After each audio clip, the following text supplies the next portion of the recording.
Welcome to the Startup Grind. Pedro, yo tengo una pregunta muy importante en este momento. ¿Quién es tu superhéroe o persona histórica favorito? ¿Podemos realmente conocer Pedro sin saber eso? No creo. Es un poco difícil, ¿no? Yo no dije a Pedro que esto iba a pasar. Pero es extraño porque cuando yo era chico, normalmente mis role models no eran superhéroes, sino eran gente de negocio.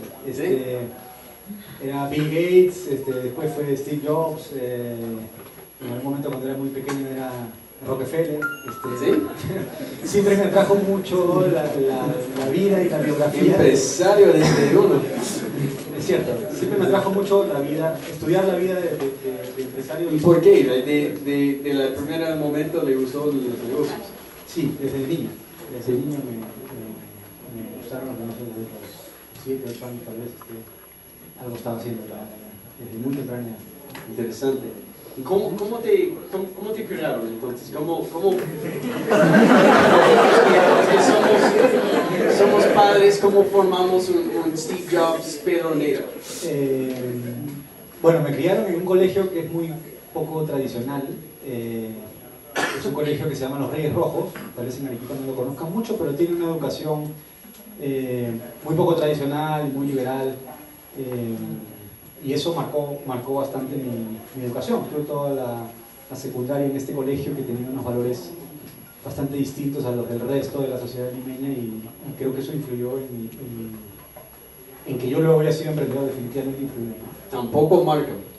Ya tenemos 2 emprendedores destacados en estar en Markham. Okay.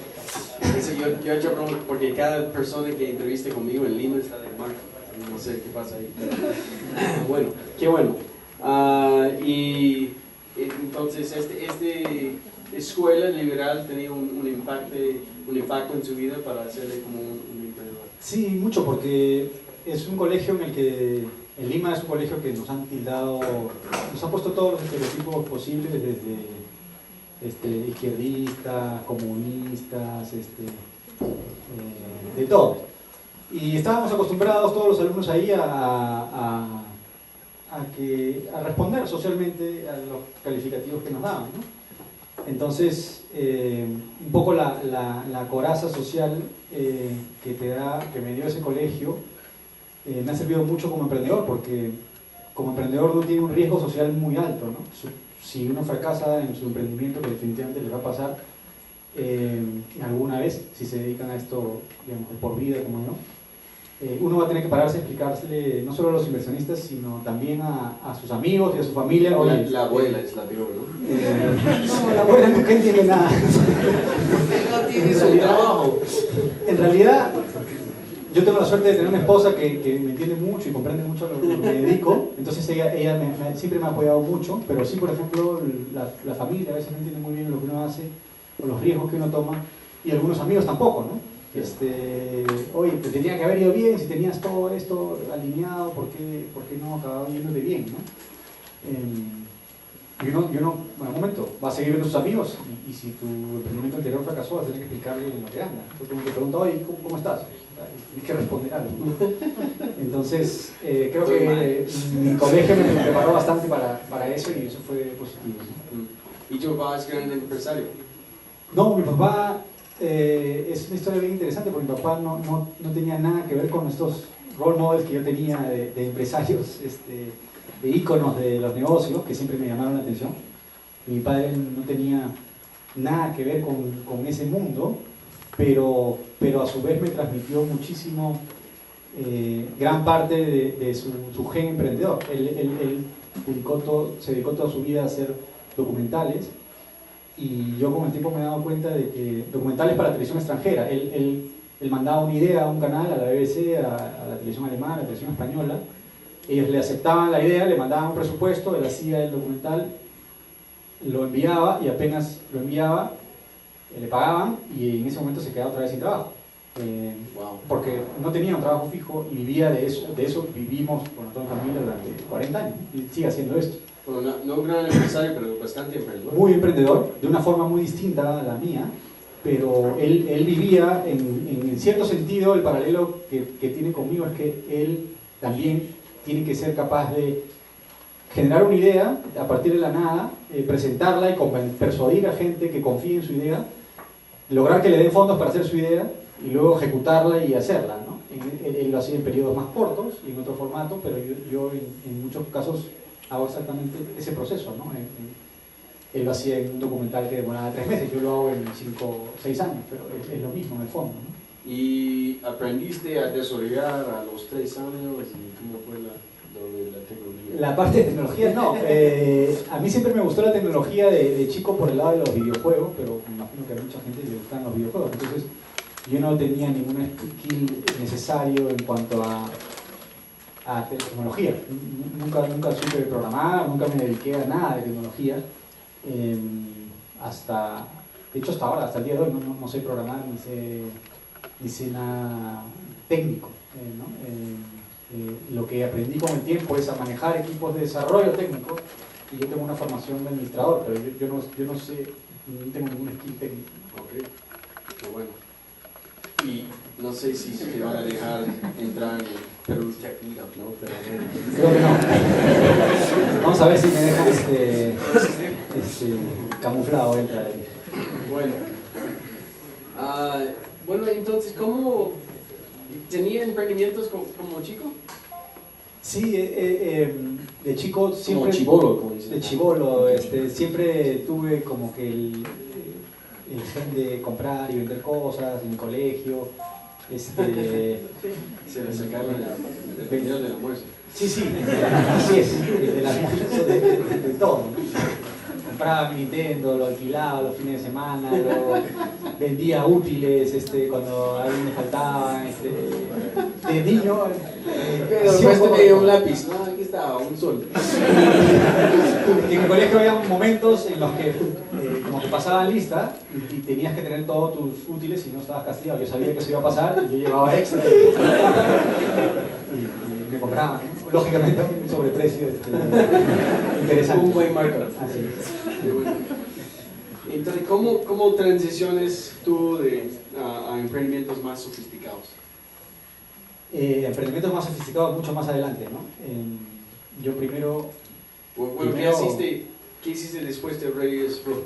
Después de los Reyes Rojos, fui a la Universidad del Pacífico, que fue una educación que no tenía nada que ver con la que yo había recibido hasta ese momento. Fue una educación muy tradicional, ahí conocí a toda la gente del Marca, de San Silvestre y de todos estos colegios que son muy buenos, pero que realmente tienen una formación muy distinta a la mía. Y básicamente me dediqué a estudiar 5 años, no socialicé demasiado en esta etapa de mi vida.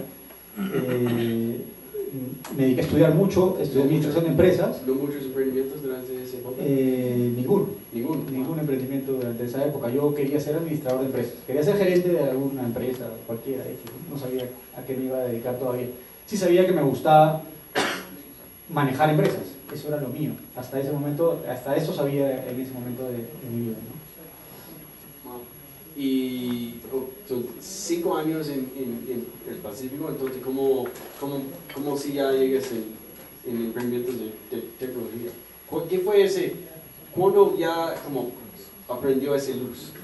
Esto me pasó, bueno, acabé la universidad y tuve mi primer trabajo en una empresa que se llama Pollo, que muchos la deben conocer por la encuestadora, pero en Lima tiene varias empresas más. Y yo trabajé en la presidencia de este grupo Apoyo y hacía diversos proyectos de todo tipo, y nos tocó un proyecto que tenía que ver con web. Ese fue mi primer contacto con el mundo digital. Y básicamente nos dijeron, me encargaron a mí, me dijeron que habían sobrado $5.000 de este presupuesto, de un tema de unos libros de matemáticas para niños. ¿Por qué no armamos una web con esto? Yo le dije, bacán. Contraté 3, 4 programadores, diseñadores, armamos un equipo y lanzamos una web. ¿Y nunca había lanzado un web antes? Nunca había hecho una web. Hice esta web con estos recursos y resulta que a la web le fue muy bien. Ganamos ese año, ganamos Mejor Web del Perú sin que Apoyo fuese una empresa de desarrollo web. Ganamos creatividad empresarial y ganamos una serie de premios. Y ahí fue cuando yo vi la luz y dije, wow, o sea, en el mundo digital con $5.000 y 3 personas puedes hacer una cosa que tenga un impacto altísimo, solamente utilizando tu creatividad y un buen equipo de personas y muy pocos recursos, ¿no? Y ahí dije, bueno, esto es lo que yo voy a hacer probablemente el resto de mi vida. Internet, ¿no?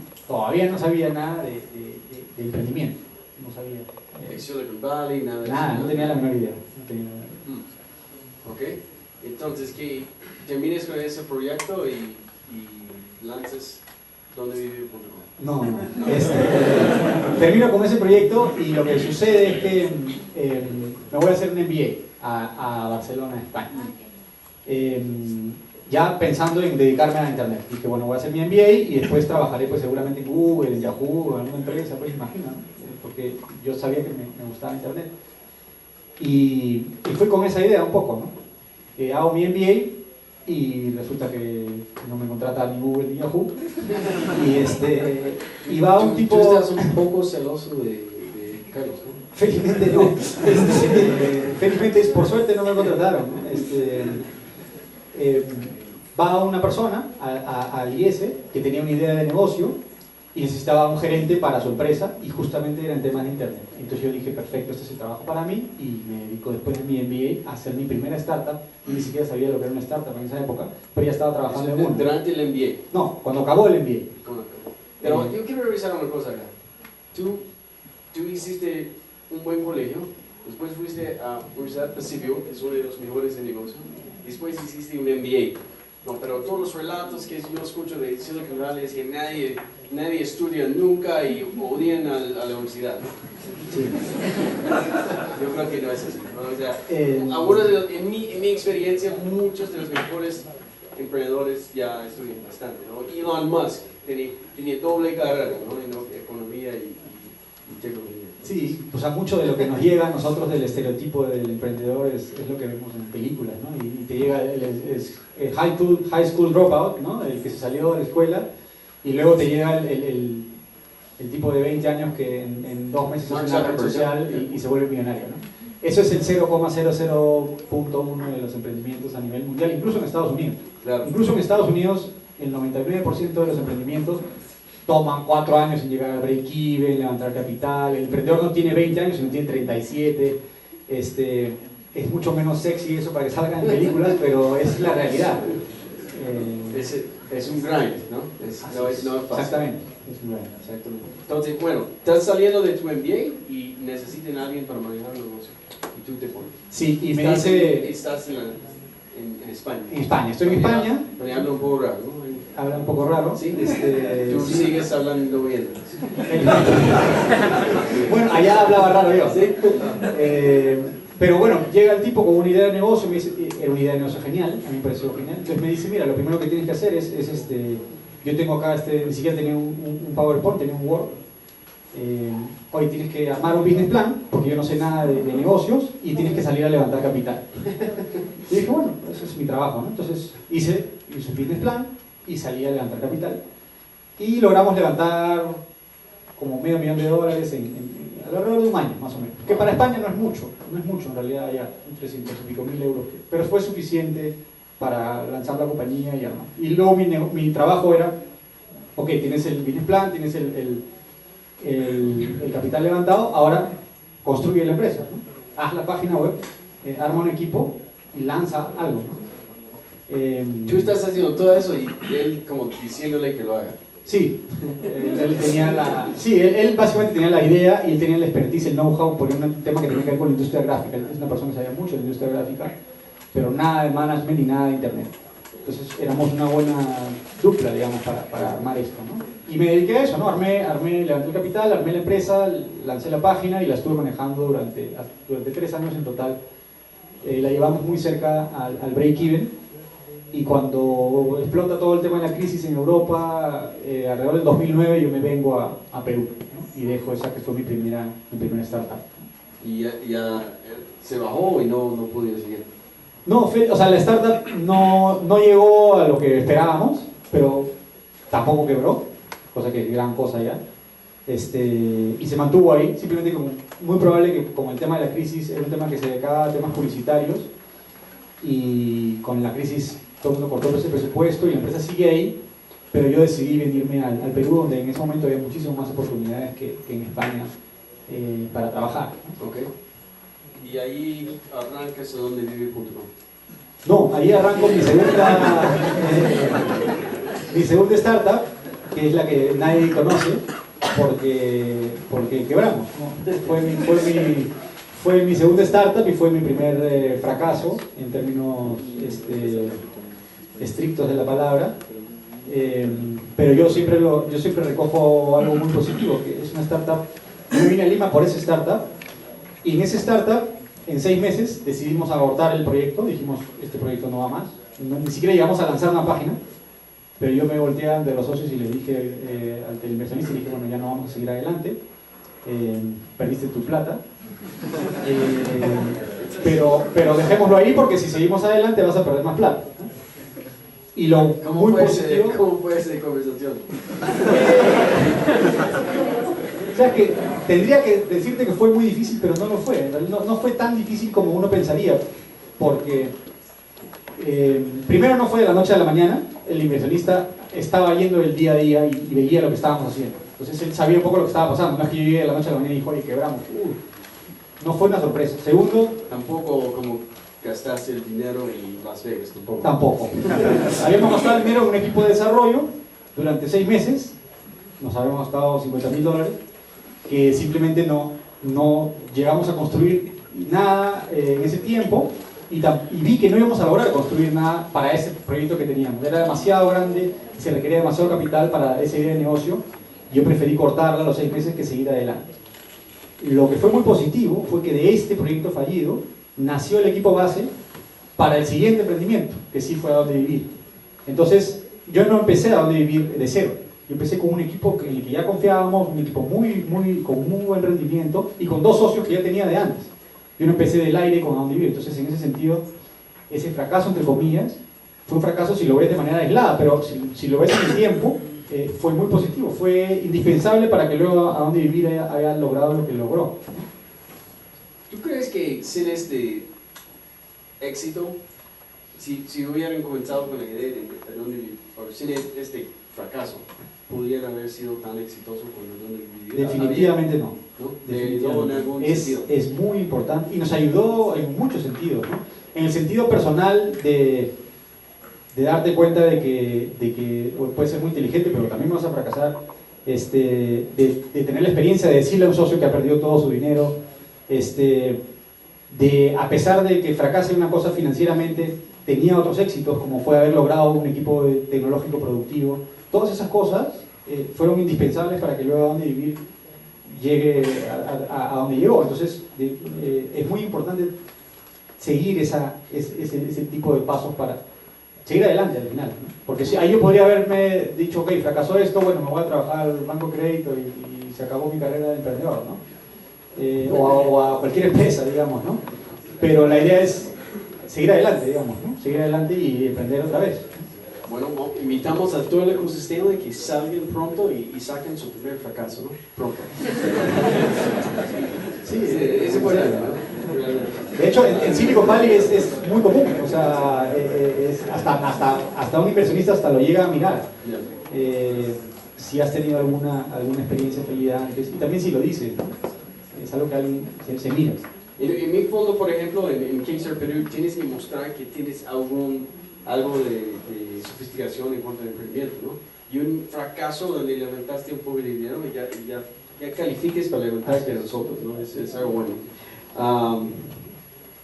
¿Qué más? Entonces comienzas a dondevivir.com y eso sí, desde el primer día llegó a unos 10 millones de usuarios y mucha plata, ¿no? No, para nada. Empezamos primero lo interesante fue que el socio que acaba de perder ese dinero fue el mismo que apostó por la siguiente emprendimiento. ¿Sí? El mismo. Entonces, eso ya es de hecho extraño y sorprendente, pero confiaba en el equipo. O sea, él confiaba en el equipo y bueno, apostó otra vez. Oye, eso es el tipo de confianza que tiene un buen ecosistema, ¿no?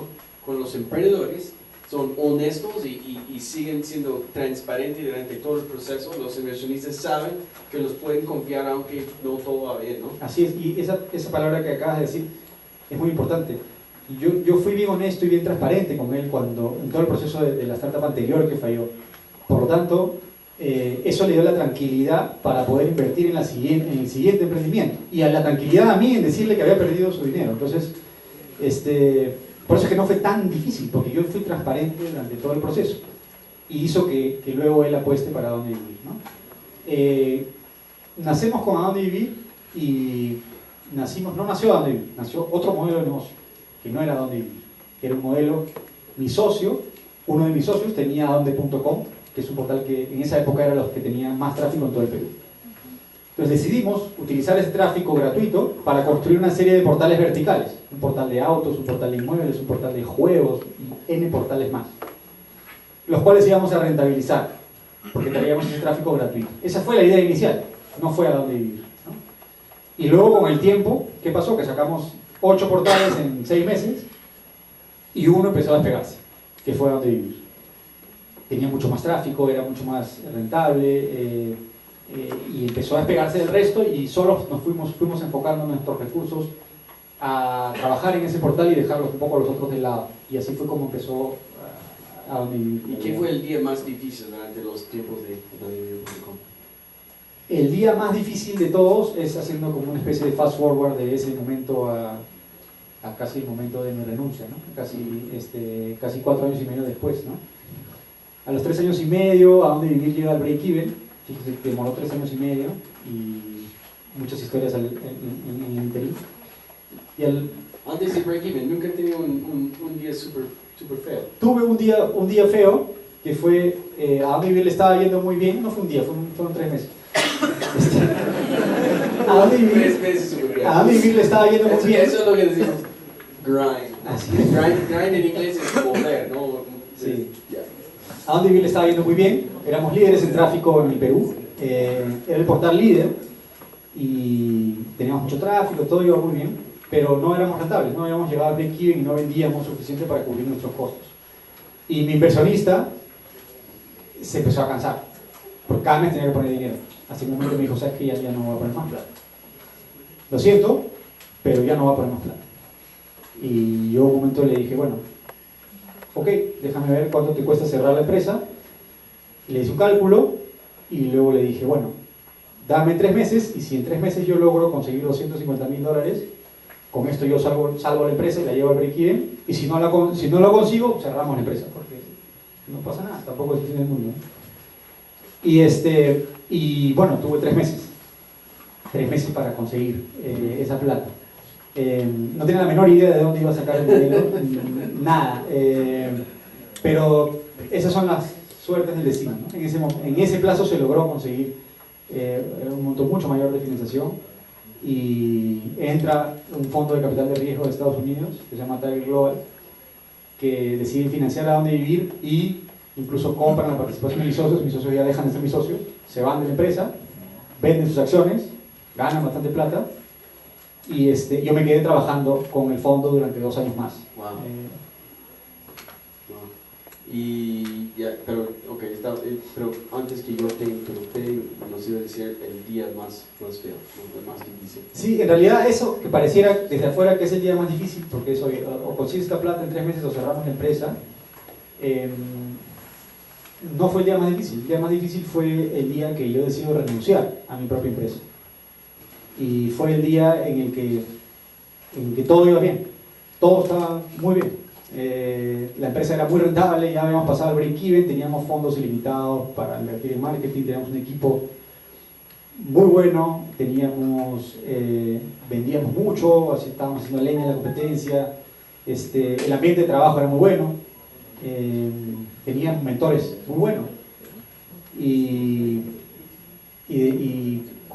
paso un proceso interno, personal, digamos, en el que me doy cuenta de que ya no era feliz en ese contexto. No le gusta ser cómodo, ¿no? No, es muy contraintuitivo, pero me di cuenta de que trabajar como manager en ese stage de una compañía a mí me aburre. me parece muy aburrido, sinceramente. Y después de pensarlo mucho, pues no entendía por qué si todo iba bien, yo no era feliz, tendría que ser feliz, ¿no? Después de que me di cuenta, decido renunciar a mi empresa y renuncio le comunico mi decisión al fondo y a todos los trabajadores de la empresa y me voy, ¿no? Me voy para fundar mi media manzana. Wow. Muy interesante. Ok, ya, bueno, ya te fuiste de allá para lanzar mi media manzana. ¿Cómo llegaste con esa idea? Bueno, primero decido renunciar a dónde vivir. Esa fue la primera decisión que tomé. Una vez que tomé esa decisión... Sin tener su idea. No, ya tenía la idea, pero internamente dije, ok, voy a renunciar en algún momento. Pero tenía la idea. Después me puse a pensar, ok, pero renuncio, pero ¿qué voy a hacer? Y me puse a pensar en otros trabajos y me di cuenta de que no me gustaba ningún otro trabajo en el mundo. Ninguno. Entonces me di cuenta de que tenía que emprender otra vez. Y cuando dije, ok, tengo que emprender, dije, ¿ahora qué hago? ¿Qué cosa hago? Y empecé a pensar en qué era bueno, en qué skills tenía, qué habilidades había desarrollado durante el tiempo y en qué momento se cruzaba eso con una oportunidad de negocio a nivel Latinoamérica. Y me encontré, después de darle muchas vueltas y investigar mucho, con el dating online. Me di cuenta que en Estados Unidos era un tema que hace 20 años que se utiliza internet para buscar pareja y que en toda América Latina, ya no solo en Perú, en México, en Colombia, en Chile, todavía no había llegado a esta tendencia. Y era un mercado que requería mucha estadística, ser muy bueno en marketing online y construir webs y iterarlas de una manera muy rápida. Y como era muy galán, tenía muchos skills en dating, ¿no? No, para nada. Yo ya tenía casado mucho tiempo pero felizmente, como digo, me di cuenta de que para ser bueno en esa industria hay que ser muy bueno en números, hay que ser muy bueno en estadística, matemáticas, que a mí me gustan mucho los números. Entonces me di cuenta de que era una industria en donde mi perfil calzaba bien y había una oportunidad de negocio no explotada. Entonces así fue como yo llegué al dating online y luego a mi media manzana. ¿Eres muy apasionado sobre dating o sobre el tema o para ti es más como un cálculo es una buena oportunidad de negocio? Yo soy muy apasionado del entrepreneurship, de las startups. Esa es mi pasión verdadera. A mí, yo estudio y leo todos los días, hace 10 años, todos los días leo un libro de cómo manejar una startup y trato de aprender todos los días todo lo que puedo. Eso es lo que a mí más me motiva. Entonces yo puedo manejar una startup inmobiliaria o una startup de dating online. Lo que me motiva a mí es manejar bien una startup, crear una startup que responda ante una necesidad de mercado real y generalmente un equipo pequeño, inicialmente por lo menos, y que sea capaz de resolver una necesidad que existe que no ha sido cubierta por nadie, ¿no? Wow, interesante. He visto mucha gente decir, tú tienes que amar y ser tan apasionado en el tema, ¿no? Entonces parece que tú crees que no tienes que ser así. Para nada, yo a donde vivir no sabía nada del mercado inmobiliario. Cuando acabé a donde vivir era graciosísimo porque me llamaban como si fuese un experto del sector inmobiliario, ¿no? Y me preguntaban cuánto van a costar las casas en Surco y yo daba cifras, ¿no? Muy gracioso, ¿no? Porque la prensa te construye cierta imagen porque estás en una posición, pero yo no tenía ninguna expertise del mercado inmobiliario más que la información que tenía de dónde vivir, ¿no? Salí de dónde vivir, nunca me volvieron a llamar más, lógicamente, porque no tengo ninguna expertise en el sector inmobiliario, ¿no? Súper interesante, súper interesante. En Media Manzana, ¿cuál ha sido el día más caótico? Me imagino que has tenido días, no sé, difícil o sin saber cómo iba a pasar. Ha sido hace muy poco. De hecho, les cuento, el dating online tiene unos picos estacionales muy marcados en todo el mundo, y en Perú y en los mercados donde estamos también, que son justo después de Navidad, justo... Porque fuiste con la familia y tu abuela te dijo que no tienes novia. Exactamente. Ahí sí la abuela juega un rol muy importante. Ahí sí. Y los tíos sobre todo. Entonces, después de Navidad, después de Año Nuevo y por San Valentín. son 3 momentos en los que la demanda sube muchísimo, pero muchísimo, se ¿Navidad? multiplica varias veces. Año Nuevo y San Valentín. Entonces, ¿qué pasaba? Nosotros teníamos media manzana operando en Perú y teníamos planeado lanzar Chile, Colombia y México antes de fin de año pasado. Ya Teníamos- está lanzado, pero- Ya estaba lanzado Perú. Teníamos pensado, o sea, estar en 4 mercados en vez de 1 y triplicar la inversión en marketing en ese mismo periodo y hacer el lanzamiento en medios en todos los mercados. Entonces, ¿qué quería decir? Que esperábamos que nuestra demanda se incremente 15, 20, 30 veces versus la que teníamos antes en muy poco tiempo. Y previendo esto, tratamos de construir una arquitectura de servidores que aguante ese pico de demanda casi por 6 meses. Estuvimos rearmando y migrando toda la arquitectura para que sea capaz de aguantar ese pico de demanda. El pico de demanda fue cuando salió un reportaje en América Televisión el 2 o 3 de enero y el tráfico saltó de una manera gigantesca y nosotros hace 8 horas antes de que salga ese reportaje habíamos logrado subir el último switch con la nueva arquitectura de servidores que logró que la web no se caiga en ese momento, ¿no? Ese fue uno de los momentos más caóticos porque nos demorábamos, o sea, 9 horas más y se iba a caer la web porque no iba a aguantar el tráfico que al final tuvo, ¿no? Ese fue un momento bien cercano y bien caótico, ¿no? Y ya estás a punto de vender medio manzana y bueno, No, para nada. El camino es largo, ¿no? El camino es muy largo de una startup. Si ustedes se fijan, la startup más exitosa de América Latina es Mercado Libre y le tomó 12 años en llegar a un IPO. Entonces, a dónde vivir nos tomó 3 años y medio en llegar al break-even. Espero que mi media manzana nos tome menos tiempo llegar al break-even. Pero una vez que uno llega al break-even, luego tiene que ser una empresa rentable y en este caso ya no solo Perú, sino a nivel Latinoamérica. Entonces nos quedan muchos años todavía en media manzana, ¿no? El mercado todavía está en una etapa muy, muy temprana y tiene mucho por crecer. qué bueno. Yo creo que eso es. Todo el mundo lee en TechCrunch o en Silicon Valley de que se vende un emprendimiento en un mes, ¿no? Un año, a lo más tardar. Pero realmente yo creo que los emprendedores tienen que comenzar con una visión de largo plazo, ¿no? Si tú crees algo que va a durar 100 años, que tiene este tipo de valor, eso es el tipo de compañía que realmente quieren comprar otras compañías, ¿no? Sí, lamentablemente las otras son las compañías que son como que hay un hype en los medios y son las que salen en todas las primeras planas y en TechCrunch en todos lados, pero no son la mayoría, son las excepciones.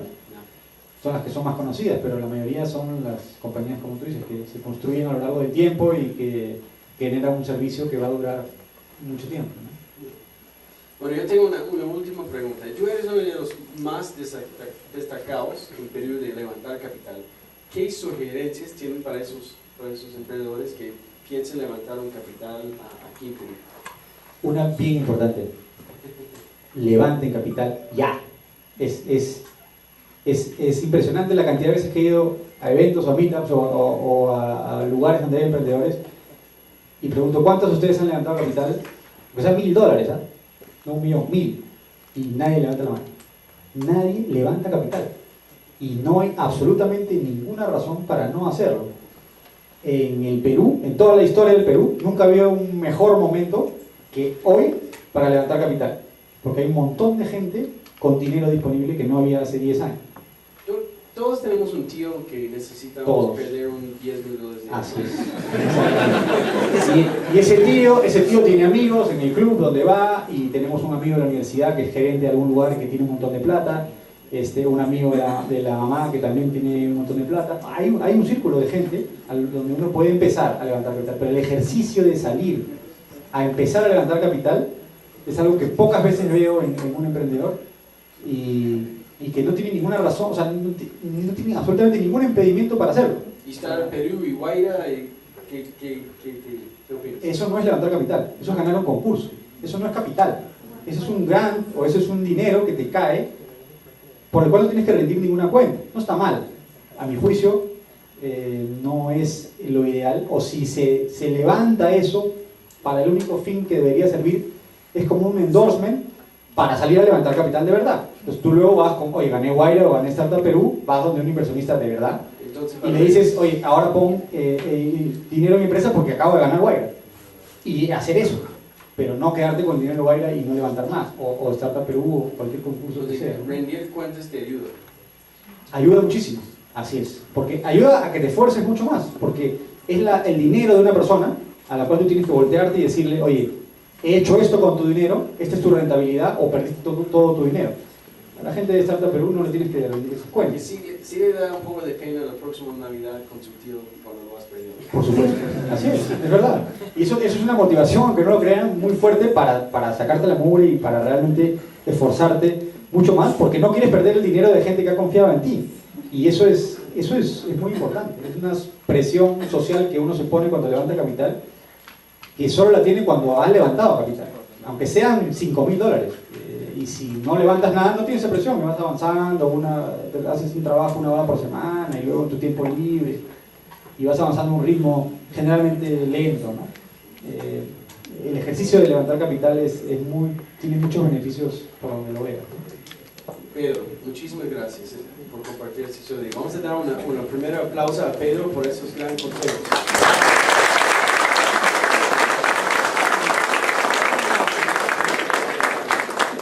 Ahora tenemos 6 minutos para unas preguntas, ¿ok? Ante todo, primero felicitarte por la gran trayectoria que tienes y preguntarte qué tan importante, o sea, cómo has vivido todo esto de lo del pre-contacto, o sea, cómo realmente, o sea, realmente, para mí lo veo, lo vivo cada día, pero realmente, o sea, llegar al momento de levantar capital me cuesta. ¿Cómo así? ¿Qué factor en tu comparación es donde lo impulsas y lo convences? ¿No? O sea, una técnica que utilices que nos pueda recomendar. No hay técnica. Lo segundo, el primer consejo es que empieces a hacerlo. Ese es el más importante, que no sigas encontrando excusas para no hacerlo. O sea, es difícil, si no sé, yo no sé cómo empezar. No importa. Mañana puedes hacer tu primera presentación de levantar capital. Mañana. No hay absolutamente nada que te lo impida más que tú mismo.